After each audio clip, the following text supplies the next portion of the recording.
or Bihira. 13, malapit ng i-file at dahil doon, Oo. makikita nyo na yung mga unang mga tao na makukulong na. Yan. No? Oh, nako. At sabi ko Yan nga, na. tingin ko Oh. marami-rami ang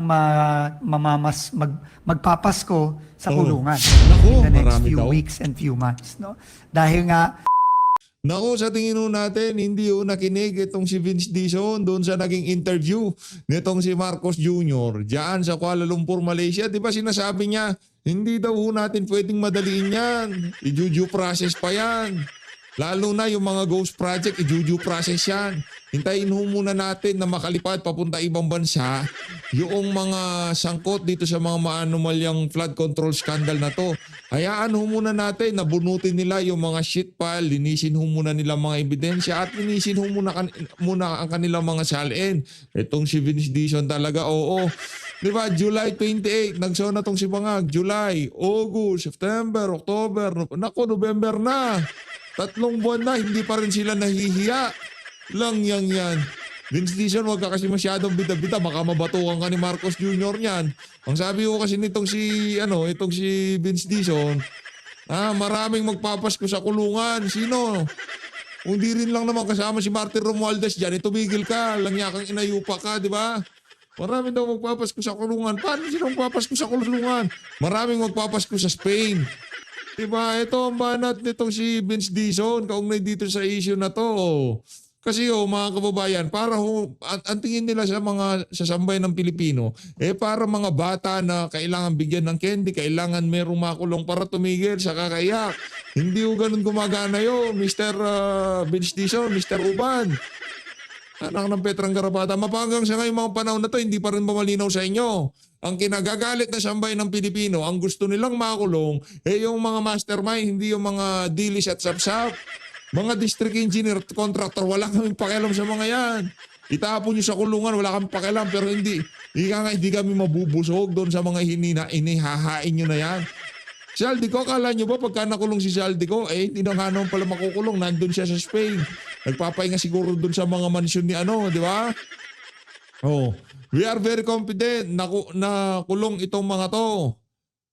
Kumpiyansa sa Department of Public Works and Highway DPWH, Sheikh Vince Dizon, na posible nasa 60 individual na may kinalaman sa maanomalyang flood control project ang makukulong bago ang Pasko, bagong taon. Nako, bulahan na naman ito. 6 na po. Kasali ba dyan si Martin Romualdez? Kung hindi rin lang naman kasali si Martin Romualdez dyan, ibulsa mo na lang yan, itago mo yan. Anak ng toka, tinulong nyo lahat ng mga sinasabi nyong involved. Yung mama na kung saan tauhan niya yung gumawa sa budget, hindi makukulong. Anak ng Petrong Garapata. Alam niyo ba kung ano tawag dyan? Ang tawag ho dyan, lokohan. Tawag ho dyan, pampalubag loob. Ang tawag ho dyan, konsuelo de bobo. Para ika nga matahimik ka sambayanan sa kakapanawagan ng dapat may makulong dito sa issue na to. Pero kung ikukulong lang dyan, 6 na pong kontraktor, 6 na pong district engineer, at isang congressman na si Martin Romualdez, anak ng si Chaldico. Wala sa pangalan, ilabas niyo pangalan. Pagka yung pangalan, nandiyan si Guardiola, nandiyan si Don Gonzales, nandiyan si JJ Suarez, nandiyan sino pa ba? Nandiyan si Delipe, nag-uusap na tayo pagka ganyan. Ika nga medyo gumaganda na usapan. Kasi isa lang sa mga, ang galamay ho nitong ahas na to, ngayon lang kayo makakakita ng ahas na may galamay. Ang galamay ho ng ahas na to, napakarami ho yung kanyang mga deputy speaker, kanyang mga senior majority deputy speaker, kung ano man tawag nila sa mga yan. Di ba? Pagka yung mga yan, alam ka naman si Saldi ko lang. Di ba? Pangalanan natin lahat. Kung yung 6 na po na yan, kasama yung mga pangalan na yan sa mga kakasuhan, posibleng malagay sa kulungan. Aba, Secretary Vince Dizon, tumakbo kayo ng senador. Sa tingin natin, hindi ka mananalo kung hindi kasama.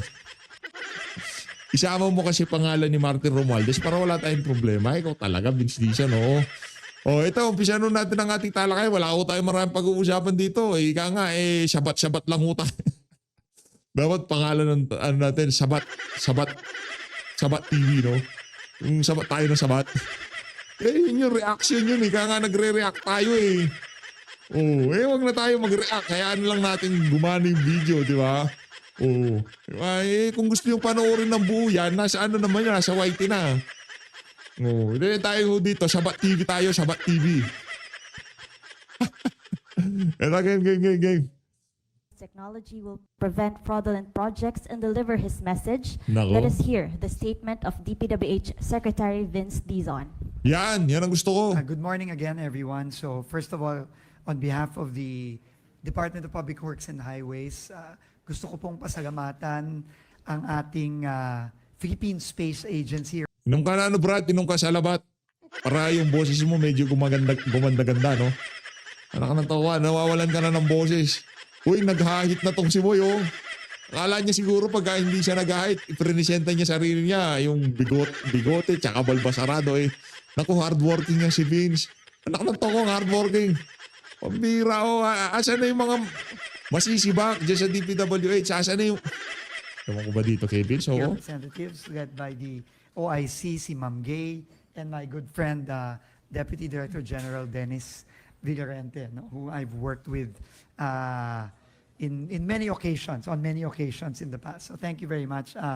Very important to kasi we want to work with the PhilSA para para ma-monitor natin ang mas maigi ang ating mga proyekto. Alam niyo naman, at any given time there are at least 25 to 30,000 ongoing DPWH projects.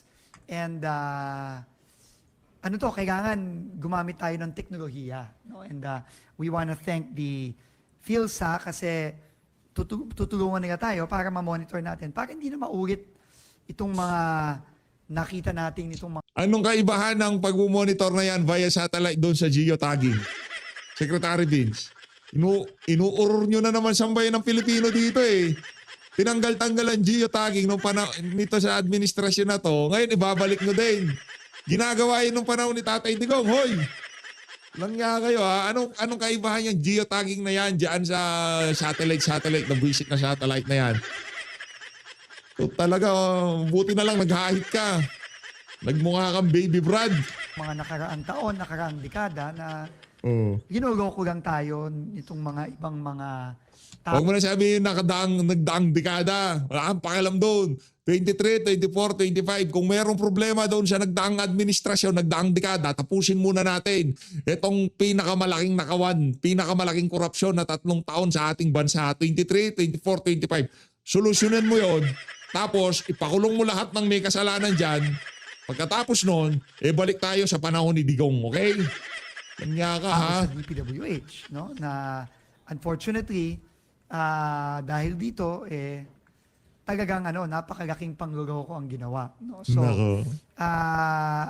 with this, hopefully, with this partnership, it will signal the start of our road towards more transparency and a more effective way of monitoring our projects. So again, Yun. Ma'am Gay, Sinasabi Sir ko sa'yo. Dennis, maraming salamat Sinasabi ko sa'yo. sa inyong tulong, and we're looking forward to this very, very important partnership with PhilSA. Thank you very much. From the perspective of space technology, which is the core of this partnership, let us now hear from PhilSA Officer in Charge, Dr. Gay Jane Perez.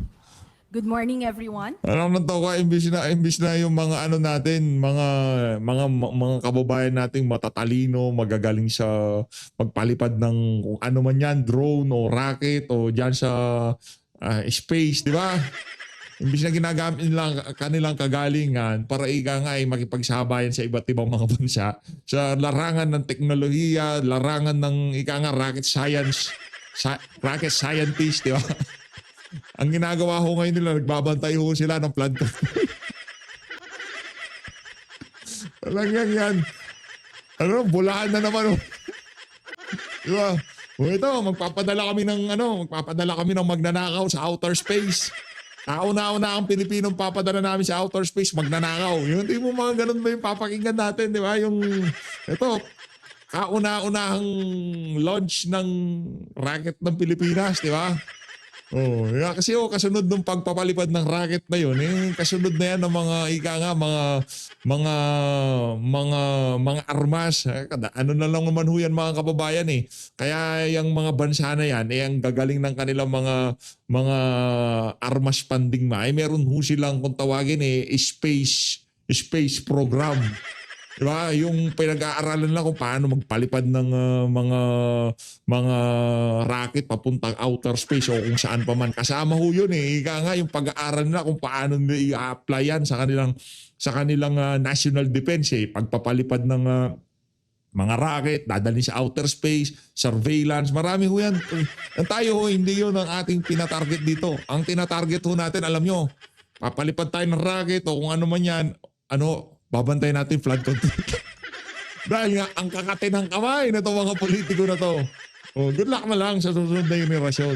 Ang sinasabi ho natin dito mga kababayan, itong ika nga yung mga millennials, yung mga nag-iingay ngayon, ginagawa ho natin ang ating best, ika nga. Pero pagka ito, walang nangyari dito sa isa na to, nadaan tayo doon sa 6 na po, ipapakulong, magpapasko sa kulungan, magiging okay tayo dito. After 5 years, absuelto ho lahat ng mga yan. Parang si Enrile, yung mga nanapolis na yan. Diba? Wala yan. Kabuktutan lang ho yan mga kababayan. Maniwala kayo. Pagka dito hindi naghalong balat sa tinalupan, wag ho kayong aasa na uunlad itong bansa na to. Mananatili ho yung ating mga anak, ating mga apo, pamangkin at lahat ng mga nakatira dito sa Pilipinas na pahihirapan itong mga politiko na kagaya ni Marcos Jr.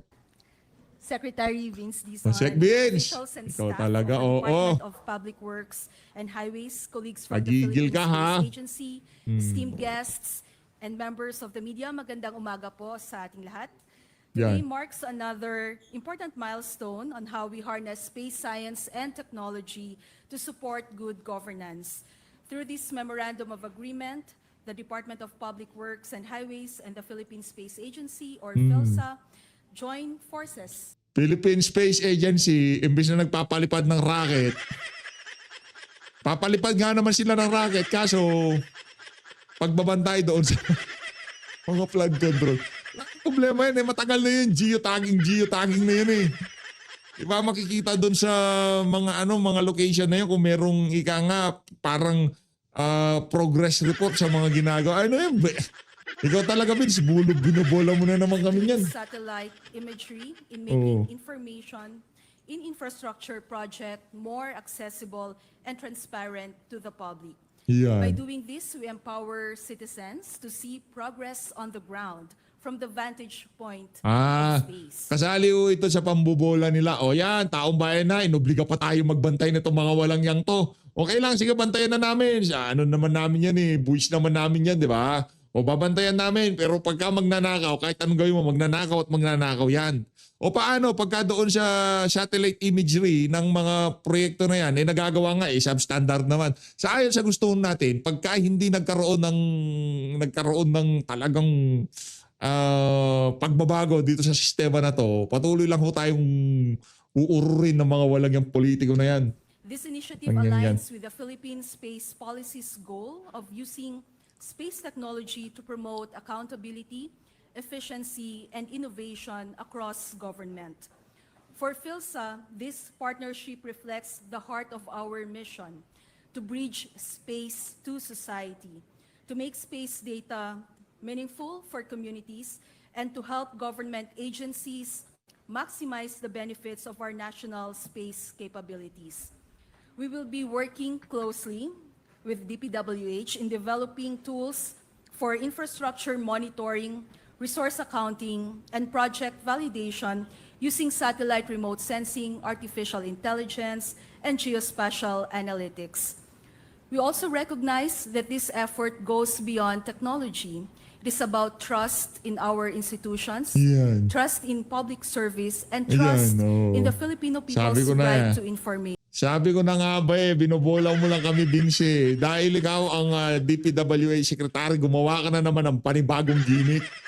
Bira ka talaga. Oo. When agencies like PhilSA and DPWH work together to make government processes more open and evidence-based, we bring the benefit of space closer to our communities.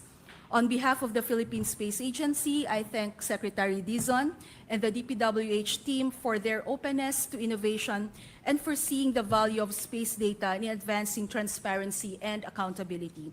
We look forward to continuing this partnership and exploring more ways that space technology can help build a better and more resilient Bagong Pilipinas. Maraming salamat po.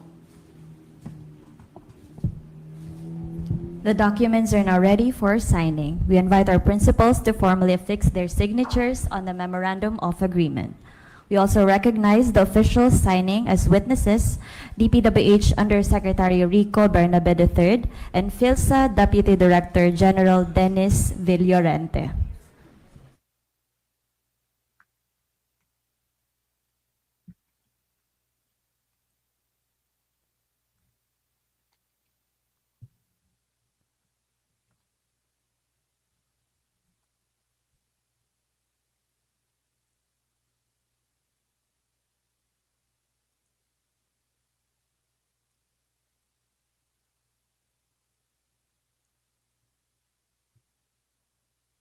Ako, yan na, pirmahan mo pala to eh. Maraming pang kaartihan to, forward na ho natin. Gano'n kayo Yan, importante yan, ito sir sa Yan, game. project ng Baka na kagad. DPWH, saka sa taong bayan para Alam nyo, Yan. napaka-importante nito, no? Kasi, alam nyo naman, isa sa mga mabibigat na nadiskubre nating problema dito sa DPWH is yung maayos na pagmumonitor ng mga proyekto. Kaya naman nakalusot itong mga ghost project, itong mga napaka-lantarang paglinlang o pagluloko sa taong bayan, dahil hindi na monitor ng maigi at ng epektibo ang mga proyekto. So, isa ito sa mga Oh. gagawin Geotagging. itong partnership na to, no? Na makahanap ng mga paraan Oh. para makapag-monitor ng mas Yan. Ibabalik yung epektibo geotagging.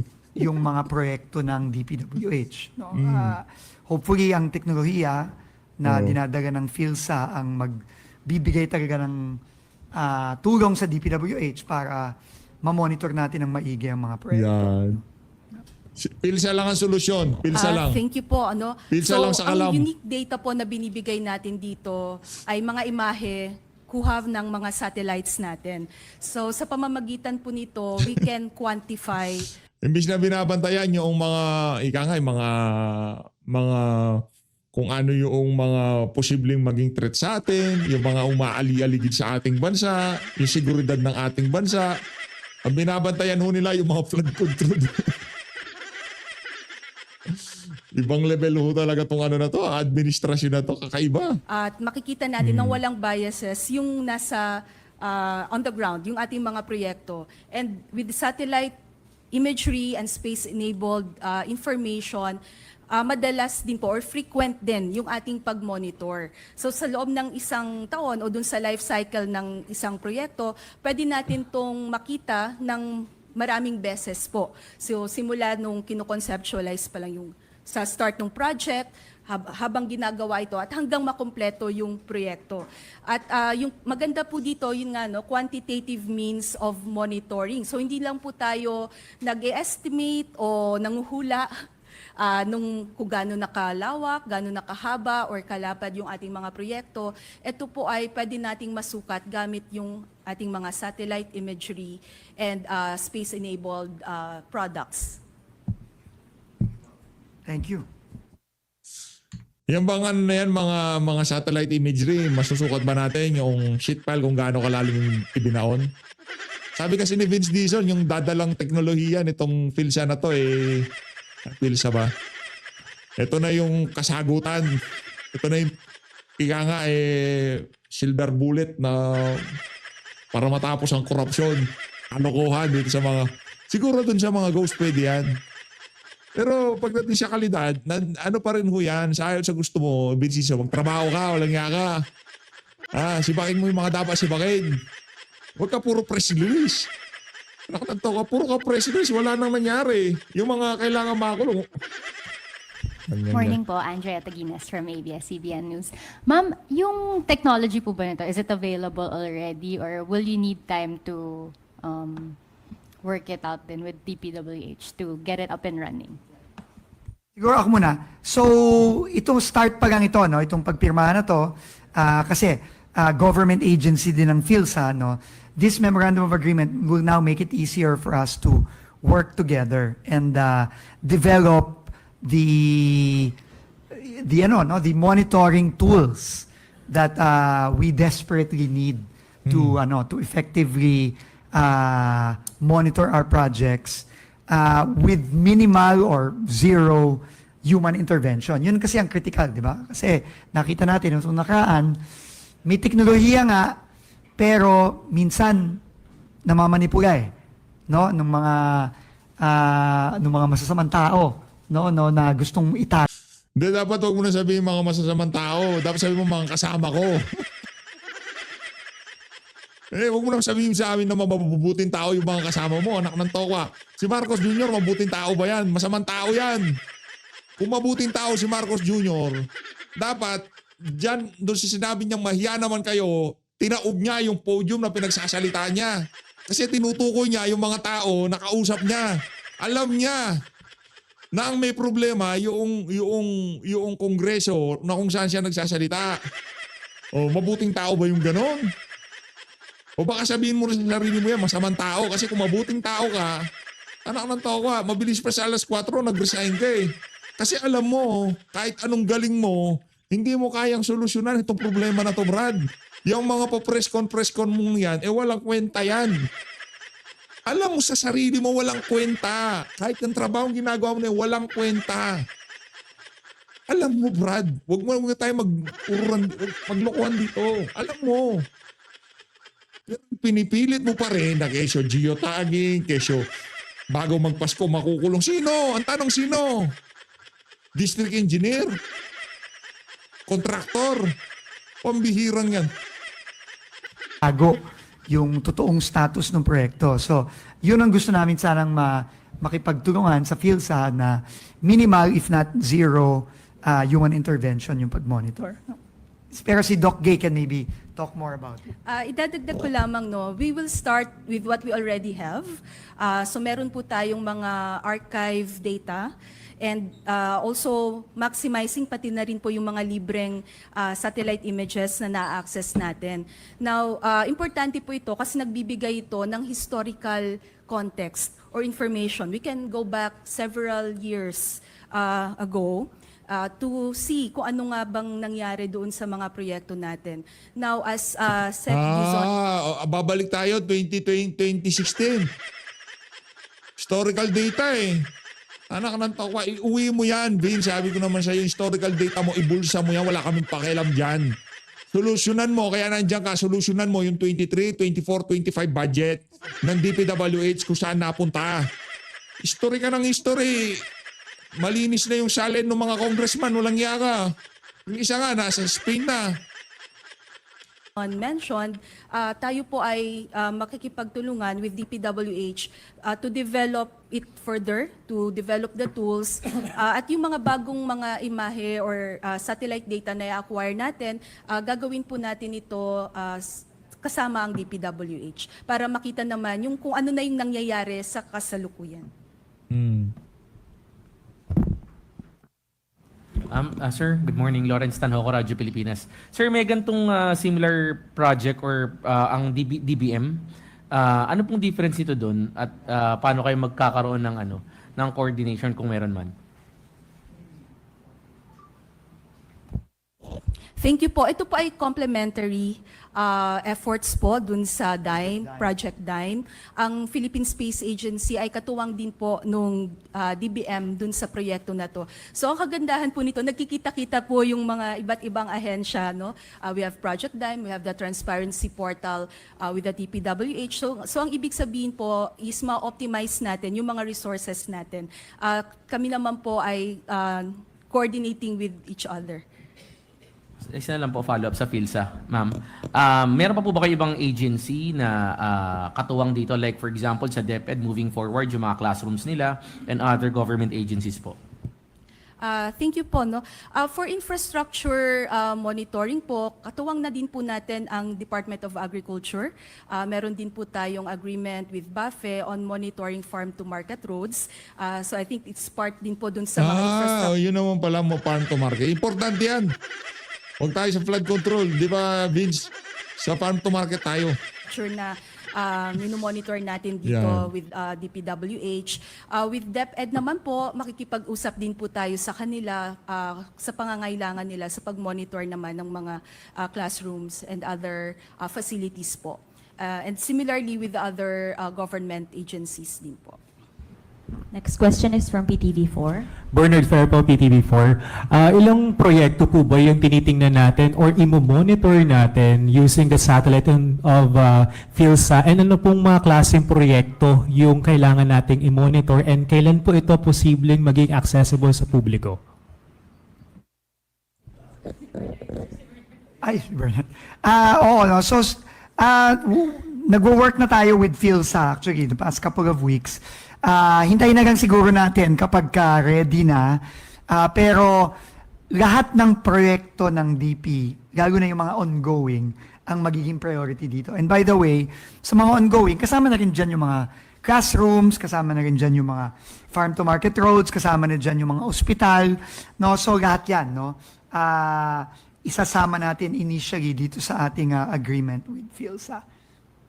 So hintayin na lang natin siguro in the next couple of weeks na para para makita ninyo kung ano yung magagawa natin in partnership with PhilSA. Thank you, Sec. Thank you. Any other questions? Tuloy natin. Important Yan, game. Ito na, bakbakan announcement na ito, to bakbakan make na. and some Game yan, yan. details Game. for you. Bilisan mo, Vince. 26 minutes na tayo. So, good morning. Welcome back from the long holiday, everyone. Just very important, no? I just wanna, first of all, give us a overview of the clear directives coming from the President himself. No? Next slide, please. So, as you know, klaro ang direktiba ng ating Pangulo. No? Simple lang yan. No? And siguro masasummarize ko yan dito sa tatlong nakikita nyo ngayon. No?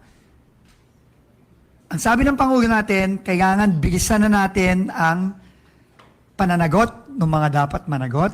Yan. Kaya nga, makikita nyo ngayon lahat ng mga ahensya from ICI to the Department of Justice, to the Ombudsman, all other agencies, NBI, Solgen, AMLAC, no, everyone is all working together, kasama ang DPWH, para panagutin lahat ng mga dapat managot. Oh. At sa tingin ko, base na rin sa mga usapan namin ng ICI at ng Ombudsman, no, I think hindi na magtatagal at yung unang kaso na final natin nung September Ano sila, hindi sila magkanda o gaga, di ba? Ano sila, yung tipong, naku, galit na sambayan ng Pilipino.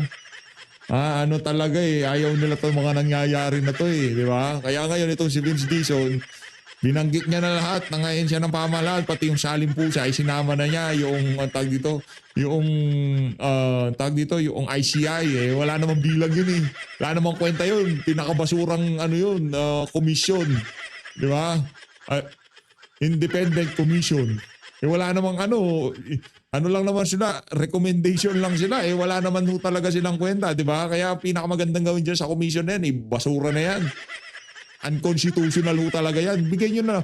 Imagine, Ombudsman, si Boying Remulla. Okay lang sa atin na ibigay kay Boying Remulla. Kahit alam naman natin may pagkabayas yan. Pero dahil yun yung ahensya na may kapangyarihan, merong talagang mandato na gawin itong mga bagay na to, lalo na doon sa mga nasasakupan nilang mga individual, pwede nilang pwede nilang balikan dito sa isa na to. Pero yung ICI, wala akong kwenta yan. Kaya dapat talaga na yan masyado nilang hinipe yung ICI, wala namang kwenta. Nag-iiyak nga sila doon sa doon sa Senado, 'di ba? Nung nagpatawag ng hearing yung isang banudi na senador. kesyo nangingi sila ng ng kapangyarihan, contempt power dahil kung ayaw naman dumalo ng isang individual, wala lang, hihiyain lang siya pero wala naman silang magagawa. or 13, malapit nang i-file at dahil doon, Oo. makikita nyo na yung mga unang mga tao na makukulong na. Yan. Nako. At, sabi ko Yan na. nga, tingin ko Oh. marami-rami ang magpapasko sa Oh. kulungan Nako, in the next marami few daw. weeks and few months. No? Dahil nga, Siguro doon mo kasama dyan si Martin Romualdez pagka hindi kasama dyan sa mga yan. Nako. Hindi kami papayag na si Zaldico lang yan. Anak ng towa, lahat ng kabalintunahan ginawa ni Zaldico, yung amo niya, walang alam-alam. Ano lang siya, ika nga, pinag-uusapan sa plenaryo, pagbubutoon sa plenaryo. Ano siya? Wala siyang kinalaman, ganon. Oy, Vince, ayusin mo yan. nagmadali tayong mag-file ng kaso. To date, I think there are roughly about 4 cases already filed with the Ombudsman. Yung Bulacan, na unang final natin, na 26 na katao, kasama yung 20 taga-DPWH at 6 na kontratista, kasama ang mga Diskaya, ang Wawaw, ang Sims, etc. Yung kaso sa Mindoro, no, involving former Congressman Zaldico at yung kanyang kumpanyang SunWest Corporation. Nako, yan kasama na. din ang ibang kumpanya ng Diskaya at may kasama ding mga bagong DPWH personnel. Yung kaso sa Pagka sa mga DPWH personnel na yan, hindi kasama si Manuel Bunuan, wala. Linuloko lang ho tayo nitong si Vince Tison. Pagka hindi kasama, talagang linuloko lang ho tayo. Abangan lang ho natin kasi puro pa-surprise tong mga to eh. Akala nila nakakatawa sila eh.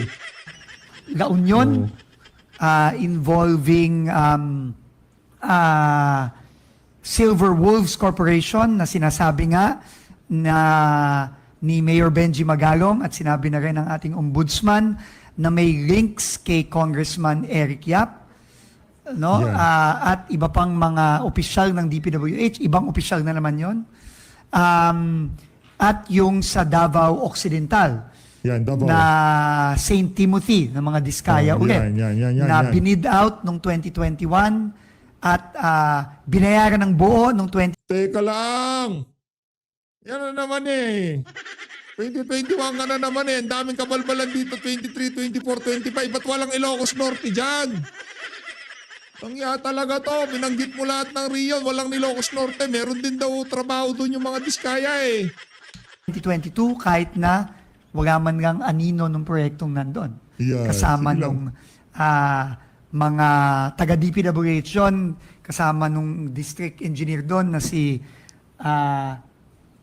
Larete, Yan. no, na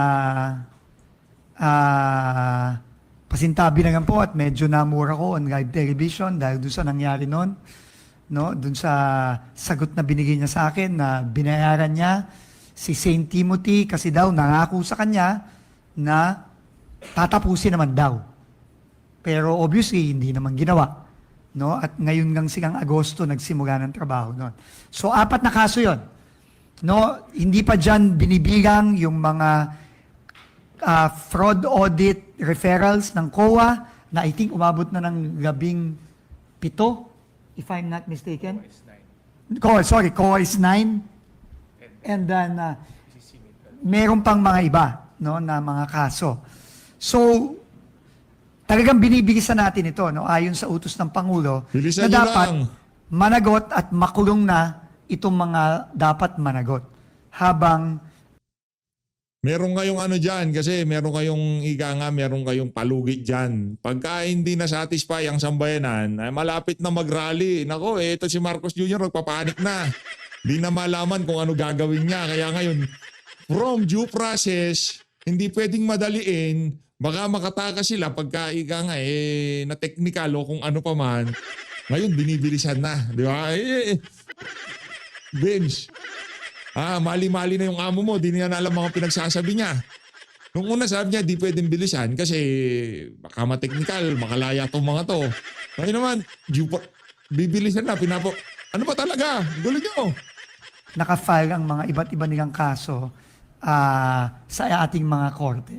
At tingin ko nga, dahil nga napakabilis ng umaksyon ng ating ombudsman, linggo na lang ang bibilangin natin. Yan, linggo. At mafafile na itong mga kasong to, starting with the Bulacan case na final natin noong September 13 in the next few weeks. So, ongoing tayo dyan. At marami pa tayong mga ifa-file na kaso. Tuloy-tuloy yan. I think this week, meron tayong inaasahang ifa-file na kaso ulit sa ombudsman. I think 1 to 2 cases ang ifa-file natin this week. Hindi ko na muna pangungunahan yung ICI, pero makakaasa kayo within the week, meron na namang bagong mga kasong ifa-file tayo. At tuloy-tuloy yan every week na magfa-file tayo ng kaso. Hindi tayo hihinto hanggat hindi natin ma-file ng kaso ang lahat ng dapat managot. Yan. Ikalawa, kailangan ibalik ng mabilisan din ang pera ng mga kababayan natin. At last week, nakita nyo, nag-meeting na kami ulit ng ICI at ng lahat ng mga ahensyang involved dito. At gusto ko ding i-anunsyo, this week, meron tayong ifa-file ulit na 2 kaso sa Philippine Competition Commission. Philippine Competition Commission. Nandun din sila sa meeting namin last week. At magfa-file din tayo ng I think 2 panibagong kaso this week involving the case na final natin sa La Union at sa Davao Occidental. So, ganyan ang gagawin natin. Tuloy-tuloy tayo dyan. No? At hindi tayo titigil na habang nananagot at makukulong yung mga dapat makulong at managot, hahabulin natin lahat ng mga assets nila para maibalik ang pera ng ating mga kababayan. Paano yan? Yung kay Zaldico, nasa nasa Malaysia na yung iba, nasa Singapore na yung ibang mga air asset niya. Paano mo pa mababalik yun? Paano? Tanungin kita, Vince Dizon. Talaga si Vince, bulero talaga to eh. No, at nag-ununsyo na rin ata ang customs last week, if I'm not mistaken, na magsischedule na sila ng first auction ng mga vehicles na nasa kamay na nila. No, hindi ko lang alam. Good luck doon sa mga politikong bibili din ng mga na yan ha, sasali sa auction. Good luck ha. Going once, going twice. Okay, Congressman, ganito mapupunta yan. Going once, going twice. Okay, Senador, ganito mapupunta yan. O papasubasta natin itong Bell Helicopter nitong si ganito. Going once, going twice. Okay, Congressman, ibigay yan. Ganun lang naman. Kung may date na yan. Pero Wala hong matinong negosyante ang bibili dyan sa mga eroplano na yan. Wala ho. May yan eh, may malas na dala-dala yung mga yan. Yung mga pa naman, yung mga, di ba, yung mga negosyante, meron silang paniniwala na ganyan eh. Malas yan, wag bilhin yan. Malas, wag bili. Pangit, wag bili. Malas. Pero parating na rin yan. No? At mangyayari na rin yan in the next Going once, going twice. Ibigay kay Bangag yung eroplano na yan. Ganyan lang. few weeks. No? Itong pagbabalik. At ngayon, ang ating Solicitor General, minamadali na rin ang first civil forfeiture cases na ifa-file nila. At tingin ko, parating na rin yan in the next few weeks. So tuloy-tuloy tayo dito sa pananagot, sa pagpapakulong at sa pagbabalik ng pera ng ating mga kababayan. Unahin mo si Bangag, Brad. Unahin mo Ngayon, ngayong araw na to, magfo-focus naman ako dun sa pangatlo. Yan. Which is yung mga reforma na kailangan nating gawin sa DPWH para hindi na to maulit. Yeah. Itong mga nangyaring to. Kasi, alam nyo, baliwala din lang ang ating mga effort ng pagpapakulong at pagbabalik ng pera kung hindi natin aayusin at babaguhin ang DPWH para hindi na ito maulit-ulit. Nakakalungkot kasi, no, nitong mga nakaraang mga ilang dekada, ang daming mga skandal sa korupsyon, ang daming mga nasisiwalat, pero nauulit naman ulit. So, yun ang gagawin natin. At ang sabi ko nga, nung nag-Senate hearing sa budget, ang Pangulo, hindi niya sinabi sa akin na depensahan ang DPWH. Sinabi niya, reformahin ang DPWH at baguhin ang DPWH. At yon ang gagawin natin. At sa mga susunod na linggo, actually, sa mga nakaraang linggo, marami na tayong mga in-announce na reforma. Pero sa mga susunod pang linggo at susunod na buwan, marami pa tayong iba. And today, I'm going to announce the details of a major reform measure that in my opinion will be the biggest or one of the biggest, if not the biggest, single piece of reform na gagawin natin sa DPWH. At ito ang pagbababa ng overpriced cost of materials sa DPWH. So ididetali ko na ito ayon na rin sa utos ng ating Pangulo na ayusin na natin ang presyuhan dito sa DPWH. Alam nyo, dekada na ito. Nung Senate hearing, sinabi ko nga, madami ng DPWH secretary ang dumaan, marami ng budget ng marami ng budget ng DPWH ang dumaan, dekada na, pero nandyan pa rin ang overpriced cost of materials. Overpriced siya dahil alam natin na kung bibili tayo ng mga materyales tulad ng semento, ng rebar, ng bakal, ng asfalto, ng graba, ng aggregates, ng sand, alam natin na hindi yan ang presyo sa merkado. Mas mataas ang presyo dito kaysa sa presyo sa merkado. At dahil dyan, sabi na rin ng ating Pangulo, yan ang isa sa mga pinanggagalingan ng pagnanakaw ng pera ng mga kababayan natin. So, bago ko i-detalye ito, uulitin ko lang yung sinabi ng ating Pangulo bago siya umalis nung Huwebes papuntang South Korea sa APEC. Oh. So can we just play this before we go to the details? Thank you.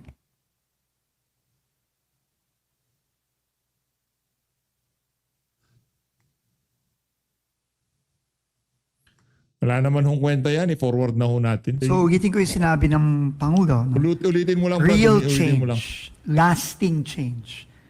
Ito ang ikatlong direktiba ng Pangulo sa atin. Kailangan nating reformahin ang DPWH at ang iba pang mga ahensya, ayon na rin sa ating Pangulo.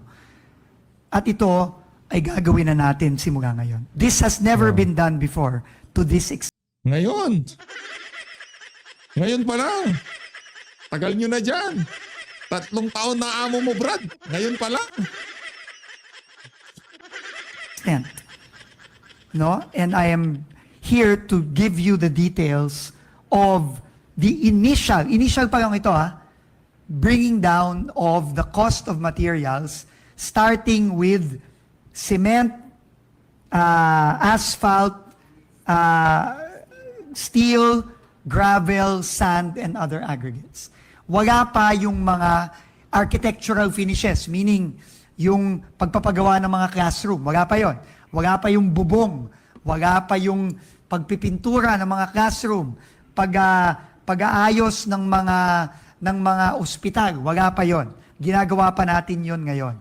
Pero ngayon, mag-a-announce na ako ng mga ibababa nating mga materials base sa nakita natin na presyo sa merkado. Okay. So, next. So, asphalt. So, nakikita nyo yung mga pula, yan yung mga above 50%. So, this is broken down by region. No? Ranked by the highest variance. So, makikita nyo yung previous cost ng asfalto per metric ton dito sa unang column. At makikita nyo, in some cases, gaya ng sinabi ng ating Pangulo, mahigit pa sa 50% ang diferensya. So, sa Region 4B, for example, no? Halimbawa, dun sa mga nakita nating mga proyekto sa Mindoro, no? 23,650 ang presyo ng asfalto per metric ton. Pero base sa nakita natin sa merkado, wala pang 6,000 pesos yun. 75% ang variance sa asfalto. So, on average, 50% ang average nito. At yan, makikita nyo. Bibigay namin po sa inyo ito. Pwede nyo na mga picture na, at nakikita na ng mga kababayan natin to. Ganyang kalaki po ang diferensya. Mapapansin nyo, bawat region, iba-iba naman talaga ang presyo. Iba-iba ang presyo eh. Kasi ibang source, may mga iba, mas madali, may mga iba, mas mahirap. Sa private sector, ganyan din. Bawat lugar, iba-iba din. Pero, makikita nyo, across the board, lahat mataas. Meron namang mga region, tulad ng Region 10, hindi ganong kataas. Ito yung ginagagay namin na green, na hindi ganong kataas, below 10%. No? Pero, makikita nyo, dito pa lang, sa asfalto, napakalaki na ng diferensya. Next. Sheet pile. Ayan yan, mga sheet pile. Yan, sheet Yung mga pile. nakita nyo. Yan. Kita Na nyo ginagamit yan. na, hindi yero yan. Yan yung mga binabaon.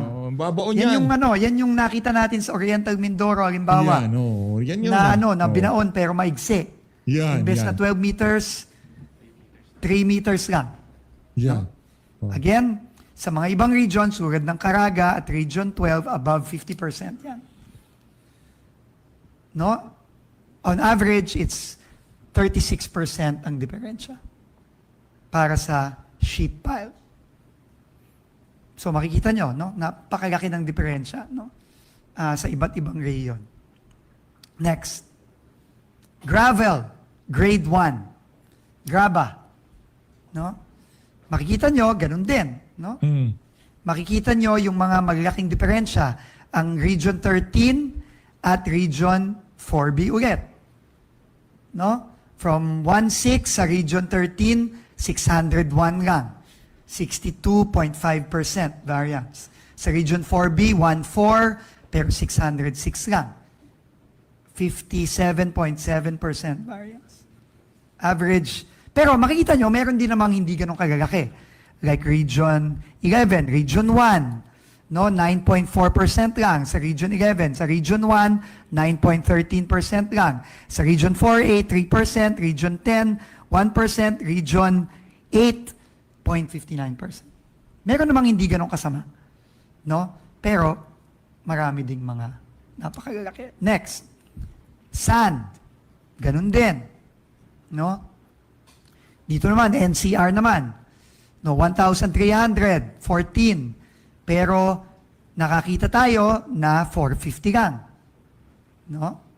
65.7%. Region 13. Ulit. 1,4,556 lang. Region 4B na naman. 1,538, pero 620 lang. 60% halos. So yan, makikita nyo. Meron din namang hindi ganun kataas. Region 1, hindi din ganun kataas. 8.8 lang. Region 10, 5, etc., etc. No? Next. Reinforcing steel bar. Grade Yan. 60, ganun din. No, again, 13 na naman. 98.9%. Pero 39.2 lang, 39.3, 60%. For an average of roughly about 32%. So, dyan yung makikita, no? Talagang napakalayo. No? Ngayon lang ginawa to sa aking pagkakaalam, no? Yan. Palakpakan natin si Vince Dizon. Ngayon yan lang ginawa yan. Di ba? Kundi pa dahil kay Vince Dizon, palakpakan natin. Si Vince Dizon ang tagapagligtas ng ika nga siyang katauhan. No? Kung hindi dahil kay Vince Dizon, hindi mangyayari yan. Ngayon pa lang ginawa yan. Di ba? As always, maraming salamat sa pag-support sa PH Update. Mag-ingat po kayo lahat. Mahal natin Pilipinas. Ito talaga si Vince. So,